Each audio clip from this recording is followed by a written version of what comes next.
میگویند السلام علیکم اکا جان، من قرآن میخوانم روانی بی تجوید گناهکار میشوم؟ جوابش را انتظارم. مسئله قرآن را با تجوید خواندن، علما رحمت الله علیهم در این مسئله اختلاف کردند. قول اول این است که با تجوید خواندن قرآن واجب است، چون که الله سبحانه و تعالی امر کرد که ورتل القرآن ترتیلا، قرآن را به تجوید خوانید.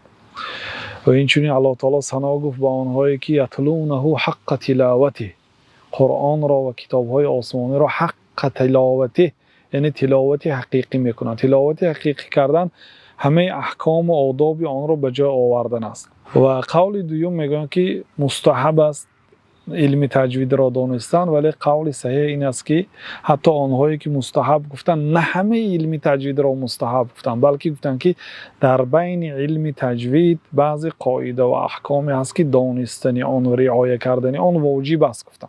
لیکن اگر شما شخص عامی باشید و در نزد استاد مثلا چندین سوره ها را حفظ کردید و از زبان استاد چه خیلی که به شما تعلیم داد همون گونه با تجوید اگر قرائت کنید کفایه هست، اگرچه احکام تجوید رو ندانید. شما نمیدانید که مد متصل رو چند الف کشیدن ضرور است، نمیدانید، لیکن شما به این قاعده رعایت میکنید اذا جاء نصر الله والفتح، درست میخوانید مقصد. بنابراین حرکت کنید. علم تجوید هم علم دشوار نیست. اگر 10 روز اگر تعلیم گیرید، فرضهای تجوید رو الکی شما به جا میارید.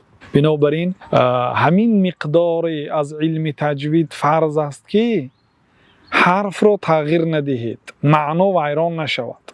به جای حرف زین ذال نخواند، به جای حرف ضاد زای نخواند، به جای حرف تا نخواند، برای اینکه معناها ویران می شود.